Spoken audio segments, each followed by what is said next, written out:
Dan saya melihat spiritual seseorang, tidak usah melihat berapa rakaat sholatnya, berapa sering dia ke tempat ibadah. Bagi saya nggak penting itu. Apalagi kalau itu sekedar menjalankan rutinitas. Apalagi sekedar menjalankan kewajiban. Apalagi tidak ikhlas. Apalagi pengen surga. Apalagi takut neraka. Kalau cuma itu yang dilakukan, tidak akan berubah menjadi orang-orang yang sadar. Dia menghasilkan buah. Dia jaga supaya buah itu jadi sampai matang. Dan setelah matang dipersembahkan semuanya buat semesta. Dipersembahkan semuanya buat manusia. Dan setelah dia mempersembahkan buahnya itu dinikmati oleh manusia, dia mati. Dan tidak ada pohon pisang yang melahirkan buah pisang 2 kali. Hanya 1 kali. Selesai dia mempersembahkan baktinya kepada semesta, dia mati. Dan dia saat mati tidak memikirkan surga seperti kebanyakan manusia. Jadi kalau kita menganggap diri kita ini makhluk yang paling mulia, tunjukkan bahwa kita lebih mulia daripada makhluk-makhluk lain selain manusia. Semesta mengajarkan kemuliaan semacam itu, tetapi sedikit sekali manusia yang mau untuk membaca semua itu, yang dikendalikan oleh satu kekuatan buta, mengizinkan doktrin dan dogma menghajar dirinya, dipenjara oleh doktrin dan dogma yang menghajar dirinya, lalu manusia mengizinkan dirinya dipenjara oleh pikirannya sendiri. Makanya di Quran dikatakan, hanya orang-orang yang tidak beriman yang membuat kerusakan di muka bumi ini. Jadi ciri orang beriman itu berarti tidak pernah menciptakan kerusakan di bumi. Kerusakan di bumi besar itu sebetulnya dapat dipastikan akibat kita menciptakan kerusakan di bumi kecil ini. Maka mereka yang rusak spiritualnya, rusak intuisinya, rusak mentalnya, rusak aliran energi dalam dirinya, dan rusak fisiknya, maka mereka itulah sesungguhnya orang-orang yang memiliki potensi besar untuk membangun kerusakan di semesta ini. Hanya sekelompok manusia saja sekarang yang sadar bahwa sesungguhnya semesta ini harus dilestarikan. Bayangkan oleh kita sekarang, es di kutub itu mencair. Dan kalau es di kutub mencair, maka jumlah air yang cair di lautan menjadi tak terbatas. Akibatnya, ada goncangan sedikit saja di dasar bumi akan menyebabkan tsunami. Sehingga jumlah daratan yang 25% ini lama-kelamaan akan terus berkurang. Dan bisa jadi suatu saat permukaan bumi ini tidak ada daratannya, semua adalah lautan. Bayangkan generasi yang akan datang, suatu saat akan mengalami satu situasi di mana bumi ini semuanya lautan. Seperti apa mereka hidup di masa itu nanti? Orang-orang yang punya tanggung jawab di dalam kehidupannya sekarang selalu berpikir, gimana caranya supaya suhu bumi tidak meningkat. Karena suhu bumi meningkat 2 derajat saja, itu sudah menyebabkan es di kutub mencair dengan luar biasa dahsyatnya. Apalagi kalau suhu bumi ini meningkat lebih dari 2 derajat. Makanya muncullah gerakan orang-orang yang sadar bagaimana memperbanyak menanam pohon, bagaimana menghijaukan halaman, bagaimana menghijaukan hutan kembali. Orang yang pikirnya sempit nggak ngerti itu buat apa. Padahal ini dalam rangka untuk menghindari agar suhu bumi tidak meningkat. Itu orang yang berpikiran luas itu, kalau berpikir sejauh itu orang beriman. Orang beriman itu bukan sekedar terbuka mata kalbunya, tetapi terbuka pikirannya, memiliki tanggung jawab. Hidupnya bukan hanya untuk diri sendiri.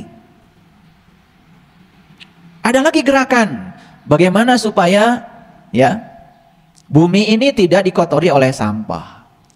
Terutama sampah yang sulit didaur ulang, terutama sampah plastik. Nah, orang-orang yang punya tanggung jawab, ketika setelah minum gelas air mineral itu, kalau minum itu habiskan, dan setelah itu bawa bekasnya itu ke tempat sampah. Jadi lucu ya, katanya habis kajian, katanya habis belajar kesadaran, hanya untuk memindahkan gelas kosong yang sudah tidak terpakai ke tempat sampah saja, tidak ada kesadaran itu. Padahal itu adalah indikator bahwa kita sebetulnya tidak sadar. Indikator bahwa kita tidak belajar apa-apa. Dari hal yang kecil. Makanya lihat orang dari hal kecil. Kalau hal yang semacam itu saja dia abai, apalagi hal besar. Dan saya melihat spiritual seseorang, tidak usah melihat berapa rakaat sholatnya, berapa sering dia ke tempat ibadah. Bagi saya nggak penting itu. Apalagi kalau itu sekedar menjalankan rutinitas. Apalagi sekedar menjalankan kewajiban. Apalagi tidak ikhlas. Apalagi pengen surga. Apalagi takut neraka. Kalau cuma itu yang dilakukan, tidak akan berubah menjadi orang-orang yang sadar. Hukum alam mengajarkan kepada kita, hukum alam, matahari saja tidak pernah memakan sinarnya sendiri. Bulan yang indah itu tidak pernah serakah dengan cahayanya sendiri. Sungai tidak ada yang memakan air. Pohon pisang tidak ada yang memakan buah pisang. Pohon mangga tidak ada yang memakan buah mangga. Dan semua dipersembahkan buat semesta. Itu hukum alam. Hanya manusia yang kalau menghasilkan sesuatu tidak pernah memikirkan orang lain. Hanya untuk dirinya sendiri. Tapi lucunya manusia menganggap dirinya sebagai makhluk yang paling mulia dibandingkan makhluk yang lain. Setelah itu kemudian berhalusinasi, memikirkan tempat istimewa setelah kematian. Mereka saja yang berbakti untuk semua makhluk. Pohon pisang kalau ditanya tidak pernah memikirkan surga ketika dia mati. Dia menghasilkan buah. Dia jaga supaya buah itu jadi sampai matang. Dan setelah matang dipersembahkan semuanya buat semesta. Dipersembahkan semuanya buat manusia. Dan setelah dia mempersembahkan buahnya itu dinikmati oleh manusia, dia mati. Dan tidak ada pohon pisang yang melahirkan buah pisang 2 kali. Hanya 1 kali. Selesai dia mempersembahkan baktinya kepada semesta, dia mati. Dan dia saat mati tidak memikirkan surga seperti kebanyakan manusia. Jadi kalau kita berpikir siapa sesungguhnya yang tidak tahu diri di semesta ini, dan siapa yang membuat kerusakan di semesta ini, tidak usah saya jawab, karena kalian sudah tahu jawabannya.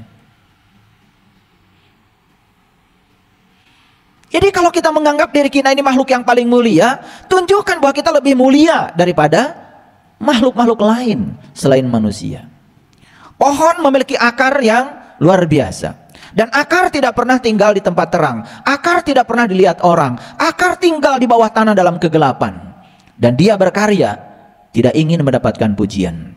Dia berkarya, tidak ingin dilihat. Padahal, bayangkan, kalau tidak ada akar, tidak ada buah mangga. Kalau tidak ada akar, tidak ada buah duren. Kalau tidak ada akar, tidak ada yang namanya alpukat. Kalau tidak ada akar, tidak ada satu buah pun di semesta ini. Jasa dari akar. Dan akar tetap tinggal dalam kegelapan. Tidak pernah mau dilihat. Semesta mengajarkan kemuliaan semacam itu. Tetapi sedikit sekali manusia yang mau untuk membaca semua itu. Para sahabat.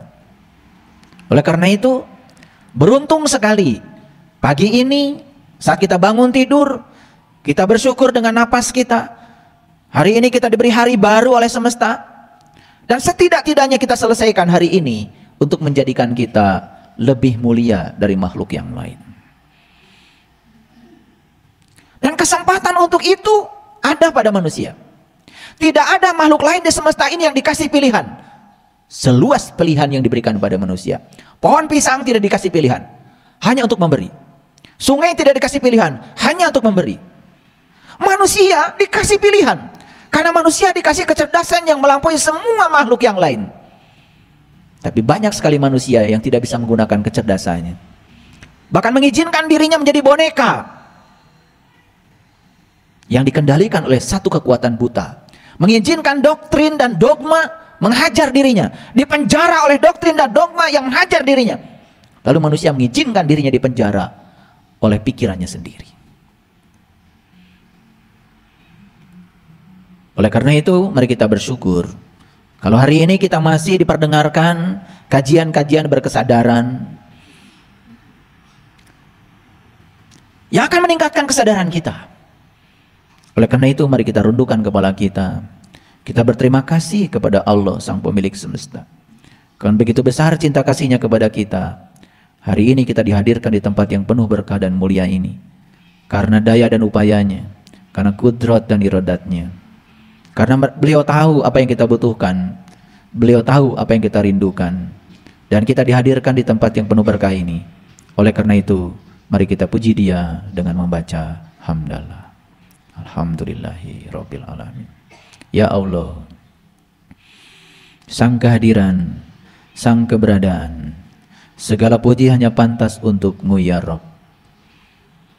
Kehadiran-Mu di rumah ciptaan-Mu yang Kau ciptakan ini merupakan sebuah berkah bagiku. Karena kehadiran-Mu membuat aku bisa melihat, kehadiran-Mu membuat aku bisa bernafas, kehadiran-Mu membuat aku bisa mendengar, kehadiran-Mu membuat aku bisa merasa, kehadiran-Mu membuat aku bisa berdaya. Oleh karena itu ya Allah, tunjukilah kami ke jalan-Mu yang lurus, jalannya orang-orang yang telah Engkau anugerahi nikmat, jalannya para nabi, para siddiqin, para syuhada, dan orang-orang yang soleh. Jangan Kau biarkan diri kami menjadi orang yang Kau murkai. Jangan Kau biarkan diri kami menjadi orang-orang yang tidak tahu jalan pulang kepadamu. Ya Allah, bukakanlah pintu kesadaran kami, bukakanlah kecerdasan yang melampaui pikiran kami. Mari kita sapa asma Allah dengan kelembutan dan cinta, seraya membaca basmalah. Bismillahirrahmanirrahim. Para sahabat, hari ini saya akan bicara neraka yang paling besar. Dan neraka yang paling besar itu adalah saat diri kita mengizinkan untuk menjadi tawanan dari rasa takut kita sendiri. Dan saya akan tunjukkan hari ini dan saya akan buktikan bahwa siapapun yang sampai hari ini kehidupannya masih ditawan oleh rasa takutnya, maka dia sesungguhnya sudah menciptakan neraka yang paling besar bagi dirinya. Saya ulang sekali lagi. Siapapun yang sampai hari ini mengizinkan dirinya berada dalam tawanan rasa takutnya sendiri, maka dia sesungguhnya sudah menciptakan neraka yang paling besar untuk dirinya sendiri. Dan saya berulang kali mengatakan, yang menciptakan surga dan neraka bukan Tuhan. Yang menciptakan surga dan neraka sesungguhnya adalah diri kita sendiri. Kita mau tinggal dalam surga, kita mau tinggal dalam neraka, itu adalah sebuah pilihan. Jadi siapapun yang sampai hari ini masih mengizinkan dirinya ditawan, dipenjara oleh rasa takutnya, sesungguhnya dia sedang menciptakan neraka yang paling besar bagi dirinya sendiri. Dan itu akan saya buktikan hari ini. Saya akan buktikan dengan contoh-contoh, dan bahkan nanti saya akan banyak bertanya kepada kalian. Dan nanti kalian akan menjawab. Karena apa? Belajar yang paling bagus adalah menemukan jawaban sendiri dari dalam diri kita sendiri, bukan jawaban dari luar diri kita. Itu yang disebut dengan discovery learning, belajar penemuan, belajar menemukan sendiri. Dan jawaban yang ditemukan oleh kita, itu adalah jawaban yang pasti, karena kita mengalaminya sendiri. Saya ilustrasikan sedikit saja. Siapapun orang yang sampai hari ini takut tersesat, selamanya akan tersesat. Hanya orang-orang yang berani tersesat yang tidak akan pernah tersesat. Orang yang takut pergi ke Jakarta karena belum pernah ke Jakarta, dan dia dengan ketakutannya akan memenjara dirinya di rumah, dan dia tidak akan pernah tahu Jakarta. Tapi orang yang berani pergi ke Jakarta, walaupun pertama kali dia ke Jakarta, mungkin saja dia tersesat ke tempat tujuan. Tapi jangan lupa, di jalan ada petunjuk jalan. Di jalan ada orang yang bisa ditanyai. Dan kalian akan sampai pada tujuan. Dan kita punya pengalaman dalam hidup. Tidak pernah kita mencari alamat, pulang lagi ke rumah. Sepanjang alamat itu ada. Sepanjang orang yang dicari ada. Pasti akan ketemu. Karena di jalan banyak orang yang bisa ditanyai. Makanya ada kata-kata bijak, malu bertanya, sesat di jalan. Itu betul. Dan siapa orang yang bertanya? Hanya orang yang punya keberanian untuk keluar dari rumah. Dan mereka yang takut untuk keluar dari rumah tidak mungkin bertanya. Bukankah kita bertanya tentang alamat yang kita cari? Bukan di rumah, bukan? Kan di jalan saat kita tersesat. Justru ketika tersesat, di situ kita akan bertanya. Dan kita menanyakan tentang alamat yang kita tuju tepat pada saat kita sedang tersesat. Masuk akal? Oke.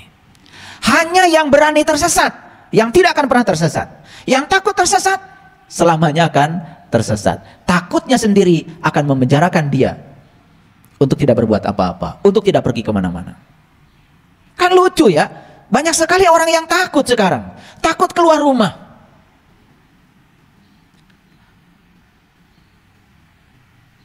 Takut ketabrak mobil, takut kehujanan, takut sakit, mau bisnis takut gagal, mau ngasih orang takut kurang duitnya, mau belajar dengan saya takut sesat,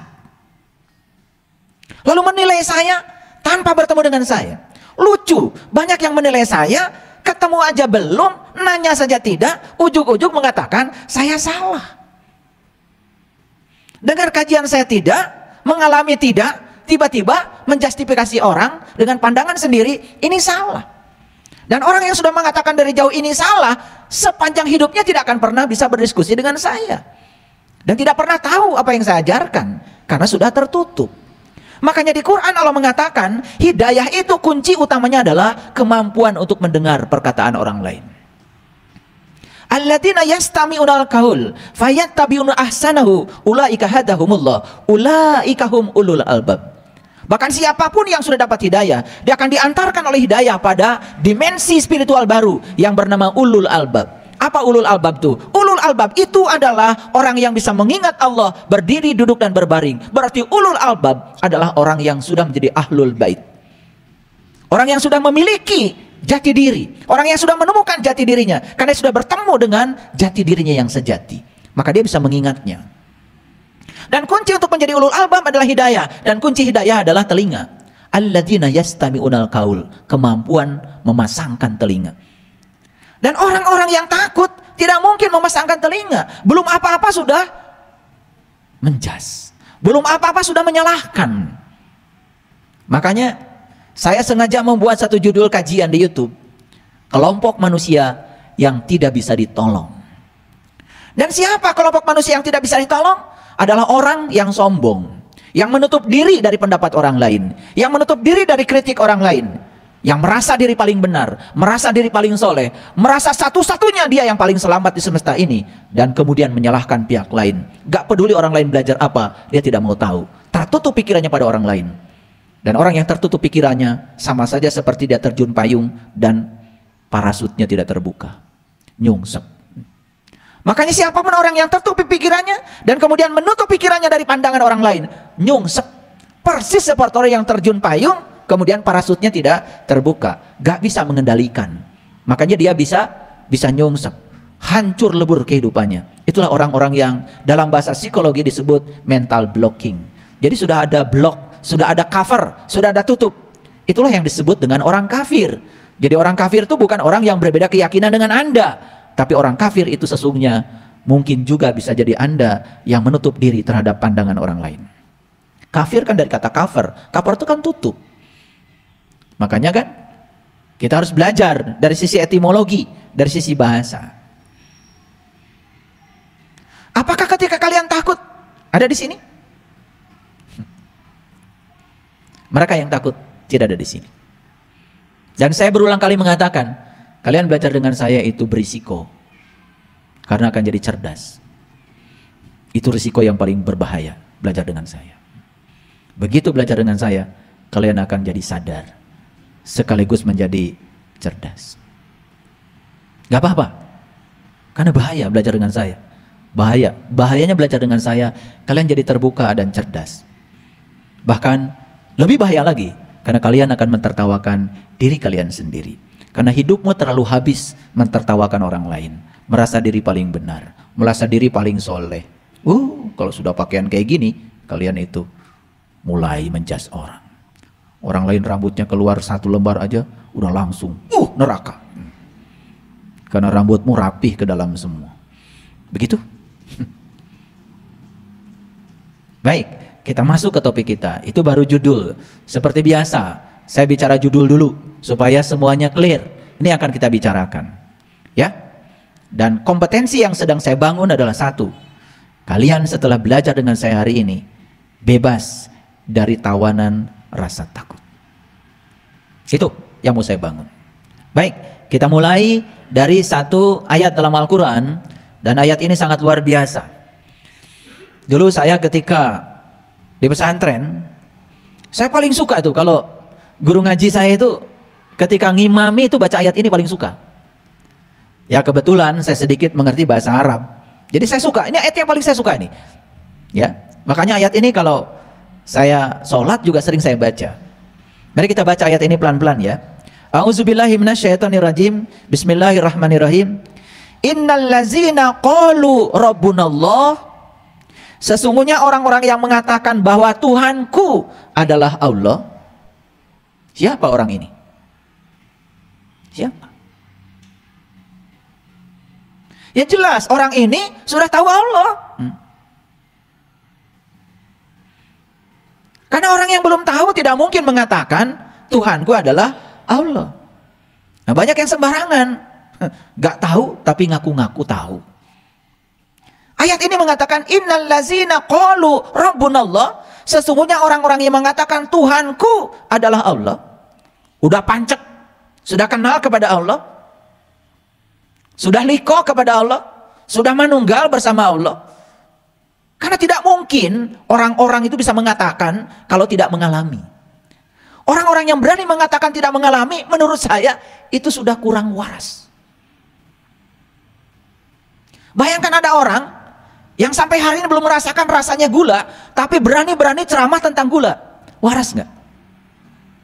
Ada orang yang sampai hari ini belum merasakan rasanya garam, tapi berani membuat pelatihan tentang rasa garam. Waras nggak? Izin bicara itu hanya diberikan Allah kepada mereka yang sudah mengalami. Ini ada orang Majalaya nih. Di mana Majalayanya? Ibun, pasti lewat jembatan kuning toh? Bagus nggak jembatan kuning? Bagus. Suka berfoto nggak di sana? Suka. Ada apa saja di sana? Ada badut, ada robot, betul nggak? Ada jurang. Kenapa saya bisa cerita? Loh, saya juga sering lewat situ. Kalau mau pulang kampung, saya bisa cerita karena saya sudah mengalami. Coba tanya orang yang belum pernah ke sana, ditanya jembatan kuning, nggak ngerti. Ngerti maksud saya? Nah, jadi oleh karena itu di Quran surat terakhir, coba lihat. Quran surat terakhir itu ada perintah kul. Coba, kul huwallahu ahad, kul a'udzu birabbil falaq, kul a'udzu birabbin nas. Coba tangkap dengan cerdas. Kenapa 3 surah terakhir kok kul semua? Karena kul itu kan perintah. Perintah dari yang memerintahkan kepada orang yang sudah mengalami. Kan harapan Allah, kita sudah mengalami Al-Fatihah, sudah mengalami Al-Baqarah, sudah mengalami Ali Imran, sudah mengalami An-Nisa, sudah mengalami Al-Maidah, sudah mengalami semua. Puncaknya adalah kul. Dan kenapa Nabi Muhammad meletakkan 3 surah terakhir itu pakai kul semua? Itu tidak mungkin tidak ada saintifiknya. Tidak mungkin tidak ada alasan ilmiahnya. Ada orang tua, ya, anaknya minta piknik ke taman safari. Kemudian orang tua malah marah. Uang dari mana? Nyolot. Anaknya minta piknik ke taman safari, dia nyolot. Uang dari mana? Tetapi besok-besoknya anaknya disuruh cerita. Coba, taman safari menurut kamu bagus nggak? Waras nggak orang tua model gini? Yang waras itu izinkan anaknya pergi ke taman safari, besok suruh cerita. Atau bikin karya tulis. Walaupun mengarang, kan ngarangnya nggak bohong. Dia hanya menuliskan yang dia alami. Sebetulnya bukan mengarang, menuliskan yang dia alami. Makanya saya nggak setuju di sekolah ada pelajaran mengarang. Jadinya anak didik kita pandai mengarang. Makanya kalian lihat ya, kalau beli buku ke toko buku, lihat. Kalau ada buku ditulis di dalam di luarnya, di covernya, buku ini dikarang oleh, udah jangan dibeli, pasti isinya ngarang. Tapi kalau ditulis oleh, masih mending tuh. Semoga yang dia tulis yang dialami. Makanya saya kalau beli buku, saya lihat halaman belakangnya. Ini teknik saya beli buku. Begitu banyak daftar pustakanya, gak jadi saya beli. Pasti ngarang. Dan lucunya banyak orang yang beli buku lebih senang kalau daftar pustakanya banyak. Padahal kalau itu buku tebal, daftar pustakanya banyak. Kan sebetulnya itu buku cuma hasil nyuri dari buku orang. Makanya disebutnya juga dikarang oleh. Bayangkan buku agama ini ceritanya. Kemudian di depannya ada tulisan dikarang oleh. Bayangkan kalau agama ngarang, isinya apa? Isinya kan halusinasi. Tapi kalau ditulis oleh, kan agak lumayan, walaupun masih ngarang. Ini ngerti nggak saya bicara? Ini saya mau terus terang aja. Coba renungkan kata-kata saya dengan kecerdasan. Saya sedang berpikir kewarasan ini, supaya kalian waras.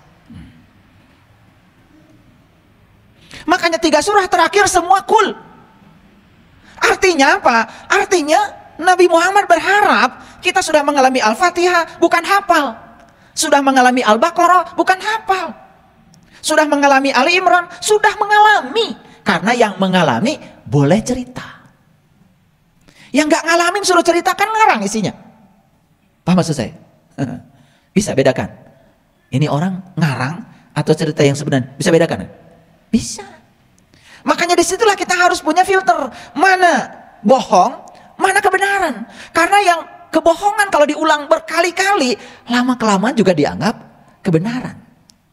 Betul nggak?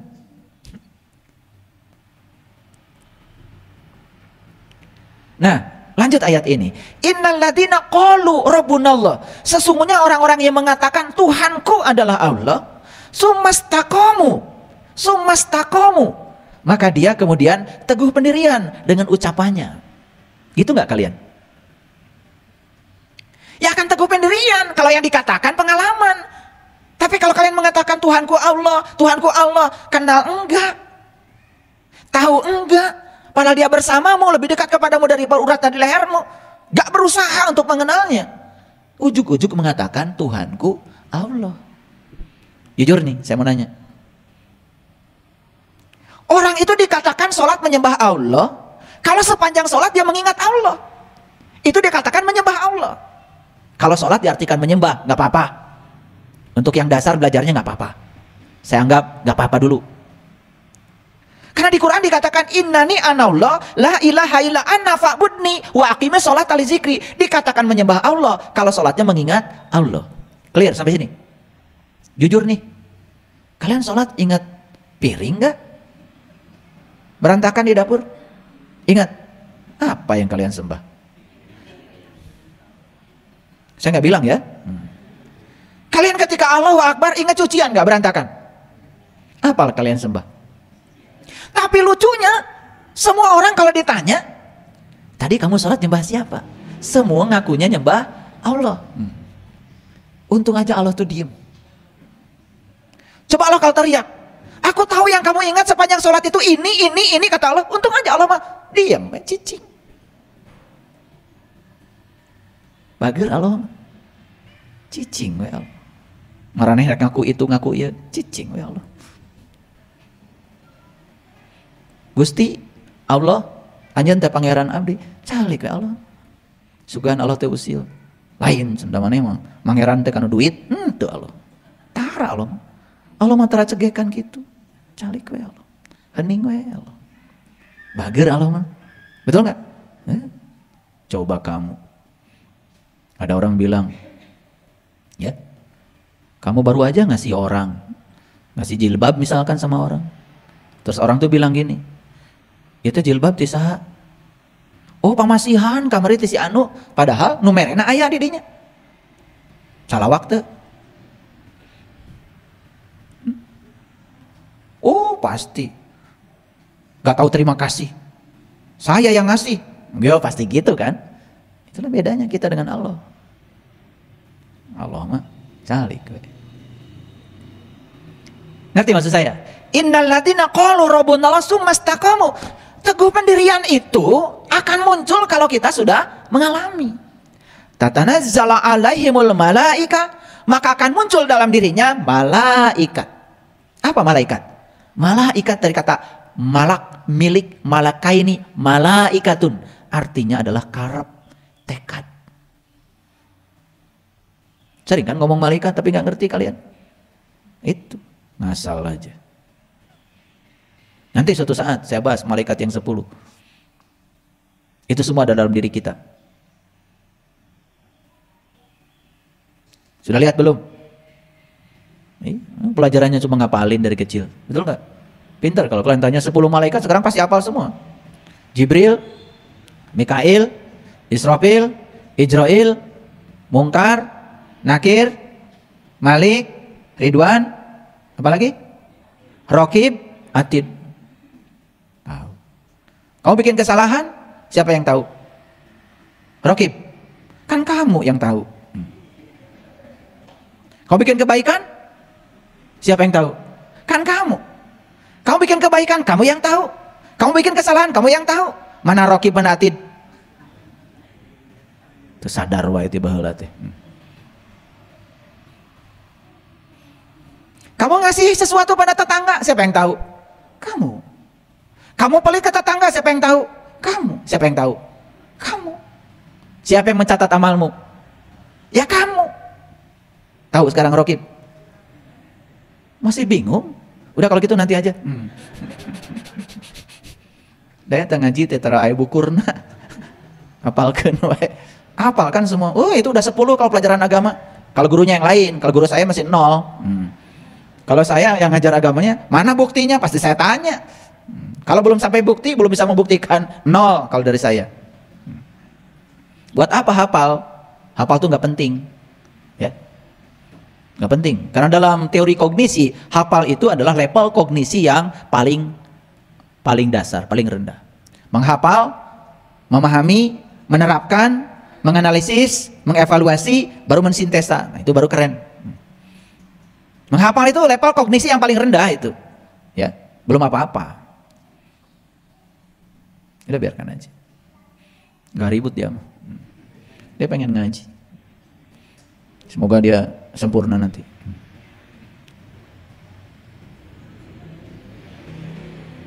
Lanjut. Oke, baik. Jadi malaikat itu apa? Tekad. Orang yang sudah sampai kepada Allah dan mengatakan qalu rabbunallah, sudah mengatakan Tuhanku adalah Allah. Summastaqamu, pasti dia teguh pendiriannya. Tatanazzala alaihimul malaika, maka turun dalam dirinya tekad yang kuat. Tekad yang kuat. Untuk apa? Allah takhafu wala tahzan. Maka orang yang sudah benar-benar Tuhannya adalah Allah, 2 cirinya. 1, tidak takut. 2, tidak sedih. Nah, kapan seseorang takut? Kalau dia dibawa oleh pikirannya ke masa depan. Kapan seseorang sedih? Kalau sedang dibawa oleh pikirannya ke masa lalu. Makanya saya sering katakan sama kalian, kalau kalian sekarang duduk di depan saya, ada rasa takut, berarti kalian tidak ada di sini. Kalian sedang dibawa oleh pikiran kalian ke masa depan. Dan kalau sekarang kalian sedih, kalian juga nggak ada di sini. Kalian sedang dibawa oleh pikiran kalian ke masa lalu. Karena yang hadir di sini saat ini sekarang pasti damai.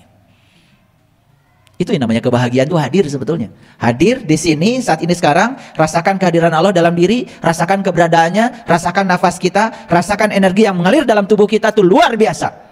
Itu yang akan membawa kita pada kedamaian. Jadi orang-orang yang mengatakan sesungguhnya Tuhanku adalah Allah, kemudian dia istiqomah, teguh pendirian, dan tekadnya semakin kuat, maka dia cirinya 2. 1, dia tidak punya rasa takut. Yang kedua, tidak punya rasa sedih. La takhaf wala tahzan. Keren gak ayat ini? Sekarang saya mau tanya, kita udah bebas dari rasa takut? Belum. Sudah bebas dari rasa sedih? Belum. Jadi kata-katamu sesungguhnya Tuhanku adalah Allah, benar apa bohong? Gitu cara ngukurnya, gampang.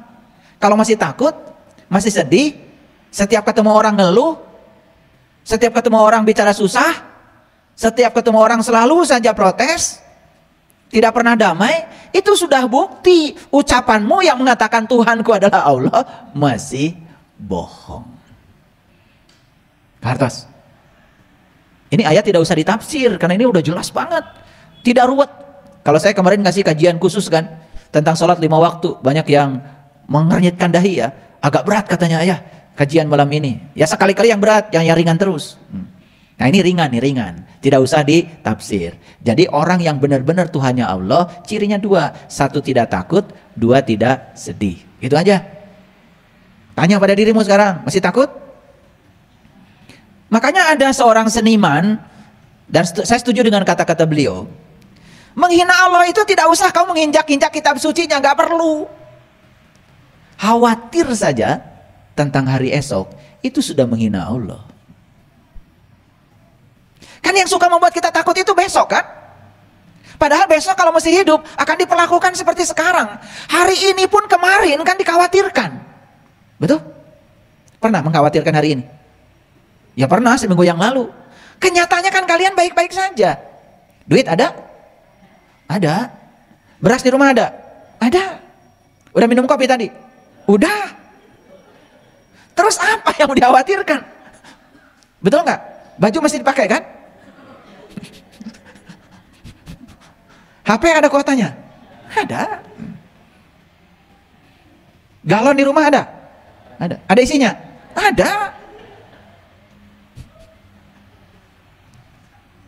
Ngerti maksud saya? Jadi kalau dipikir-pikir ya, sebetulnya kalau kita mau hadir di sini saat ini sekarang, apa yang mau kita takutkan? Apa yang kita khawatirkan? Betul? Ada nggak yang berencana tadi pagi mau minum kopi di sini? Enggak kan? Tapi sampai sini kopi ada. Siapa yang mengadakan? Yang mengadakan siapa? Ya semesta itu bekerja seperti itu. Begitu kamu tidak khawatir, tidak cemas, ya ada. Semakin khawatir, semakin cemas, semakin tidak ada. Jadi kalau nggak ada kopi, karena kamu mencemaskan tidak ada. Kenapa ada kopi? Karena tidak dicemaskan, tidak adanya. Kan ada. Paham maksud saya? Iya. Saya kemarin ke rumah sakit Santosa sama istri saya. Begitu masuk, ya mobil itu luar biasa padat kalau sore. Ya udah, saya dengan istri saya ya terbiasa. Ya udah, pasti ada parkir buat kita. Begitu saya datang, ada yang keluar. Masa orang selamanya di situ? Dan pas banget gitu, pas dia keluar, saya masuk. Udah, dapat parkir yang nyaman. Nah orang-orang yang susah dapat parkir, karena sejak awal sudah berpikir, saya nanti susah dapat parkir. Takut nggak dapat parkir, semakin nggak dapat. Ini yang ringan-ringan dulu, supaya gampang. Jadi kalau orang sudah mengatakan Tuhanku adalah Allah, cirinya cuma 2, gak takut, gak sedih. Maaf ya kalau saya meragukan kalian. Maaf. Karena setiap ketemu yang diceritakan tuh ketakutan aja. Betul nggak? Iya. Saya berfoto di Jelekong, takut ayah guru sakit, saya aja nggak takut.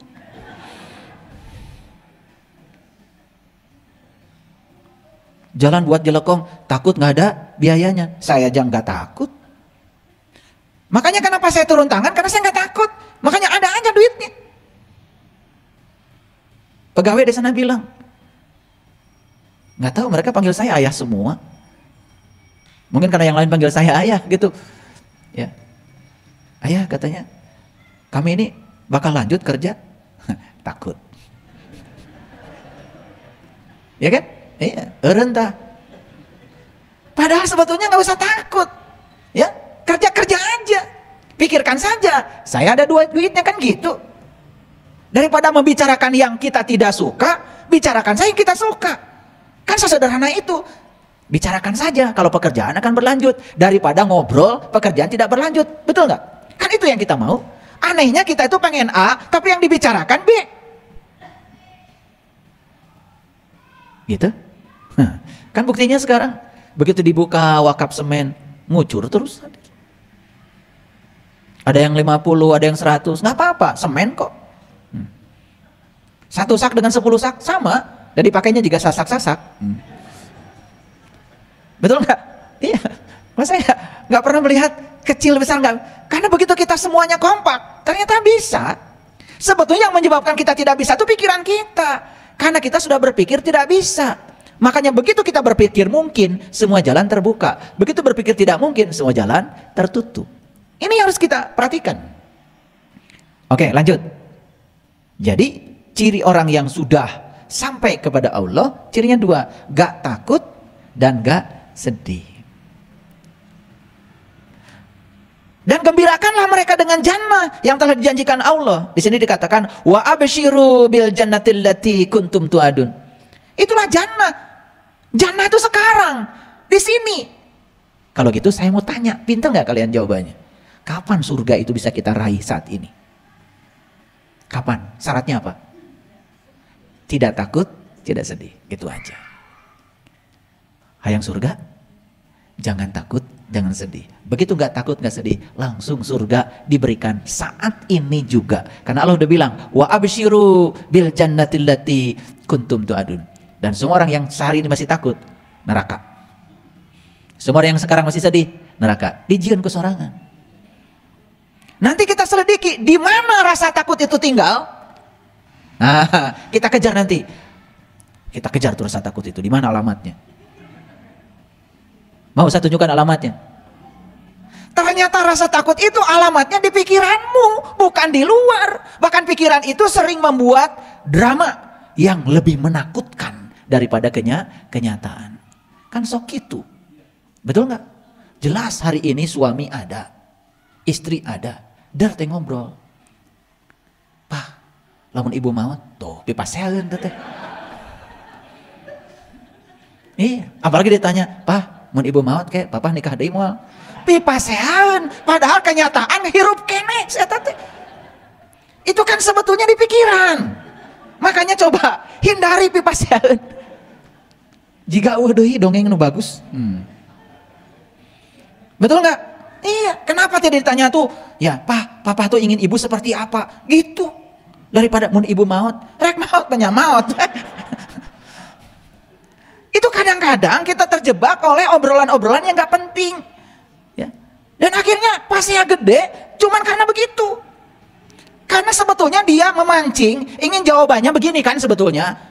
Mun ibu maut, bapak nikah deui. Oh, atuh. Gitu. Padahal geus maut makan teu apal. Nah di pikiran teuing, apaan can kejadian. Aduh. Tahu sekarang alamat rasa takut? Makanya saya waktu mau membebaskan rasa takut, saya cari dulu alamatnya. Begitu tahu alamatnya saya kejar dia. Makanya saya gampang sekali, karena rasa takut itu alamatnya sudah ketemu oleh saya. Ternyata terjauh di dia. Mari kita buktikan. Karena saya sudah bilang, ngaji dengan saya itu pakai bukti. Ya, karena saya nggak mau ngaji omong kosong. Nah, mari kita lihat sekarang. Jadi ulangi dulu, pengen surga. Jawab dulu dong, pengen surga. Syaratnya apa? 1, jangan takut. 2, jangan sedih. Itu aja syaratnya. Jadi kalau ada orang bilang surga itu syaratnya kudu iya kudu itu, bohong. Bohong, karena Quran mengatakan wa absyiru bil jannatil lati kuntum tu'adun, surga yang dijanjikan sekarang juga aku akan berikan padamu, andai kamu bebas dari rasa takut dan rasa sedih. Sekali lagi, kapan kita takut? Kalau pikiran membawa kita ke masa depan. Kapan kita sedih? Kalau pikiran kita membawa ke masa lalu. Makanya hadir saja di sini saat ini sekarang taeta surga teh. Hese ngaji surga tiba heula teu apal-apal. Jaga deui surga teh, jaga deui. Surga mah ayeuna. Syaratnya cuma 2, tidak takut dan tidak sedih. Nah, sekarang gimana caranya supaya kita tidak takut? Gimana caranya supaya kita tidak sedih? Paham ya? Caranya sederhana, selalu membawa pikiran kita ke sini, saat ini, sekarang. Makanya masa depan itu tidak ada. Besok itu tidak ada. Buktinya apa? Naik angkot. Ada tulisan, hari ini bayar, besok gratis. Isuk naik angkot deui. Bayar teu? Kan isuk teh eueuh. Supir angkot ditanya, "Ah, Pak bayar?" "Kan hari ini." "Oh, berarti gratisnya besok." "Iya, besok." Besok naik angkot deui. "Nah, apa bayar?" "Kan ayeuna mah." "Ayeuna." Isuk, gratis mah. Betul. Gitu aja. Cuman kita nggak pernah belajar, ya. Oke, lanjut sekarang. Nah, sekarang kita tanya Quran. Kata Quran seperti apa? Yuk kita lihat. Kata Quran, kan saya tadi kasih judul nih kajian hari ini. Apa judulnya? Neraka yang paling besar adalah menjadi tawanan dari rasa takut. Betul? Nah, jadi bukan neraka kecil lagi kalau kita dipenjara rasa takut. Itu neraka yang paling besar. Nah, sekarang kita bahas dulu apa neraka itu. Kata Quran, surat Hud, ini sering saya bahas. Adapun orang-orang yang celaka. Siapa yang celaka itu? Tadi, yang selalu takut, yang selalu sedih. Cilaka ya teh. Cilaka ku pola sorangan. Karena takut, maka dia akan menarik yang menakutkan datang. Karena sedih, dia akan menarik kesedihan datang. Itu namanya like attracts like. Yang serupa menarik yang serupa. Maka Allah mengatakan, adapun orang-orang yang celaka, maka tempatnya adalah neraka. Di dalamnya mereka masih menarik dan mengeluarkan nafas. Jelas sekarang neraka teh di sini. Pada saat kita masih menarik dan mengeluarkan nafas. Apakah Bapak Ibu sekarang menarik nafas? Mengeluarkan nafas? Di mana? Kan di sini. Kapan? Ketika masih hidup. Ini ayatnya jelas kok. Fa'amal ladina syaqu fa finnar lahum fiha zafirun wa sahihun. Khalidina fiha. Nah, ini yang mau saya bahas. Kenapa ada kata-kata mereka kekal di dalamnya? Ini harus jelas. Ayo lihat saya semuanya. Pikiran memikirkan yang negatif. Misalnya, contoh saja, memikirkan yang negatif. Yang paling gampang, Suami sedang kerja. Kerja kan? Kerja. Tiba-tiba pikiran memikirkan suami itu tidak sedang kerja, tetapi sedang melakukan sesuatu yang tidak diinginkan. Siapa yang menciptakan itu? Pikiran. Apakah kenyataannya suami begitu? Belum tentu. Yang pasti pikiran sudah ngasih energi seperti itu. Perasaan jadi enak? Gak enak. Apakah yang menyebabkan perasaan tidak enak itu suami melakukan sesuatu? Bukan kan? Jelas pikiranmu. Tiba-tiba ngamuk di telepon. Jika jelema edan. Jojolan ngamuk. Padahal suaminya sedang mencari nafkah. Pika sebelen teh.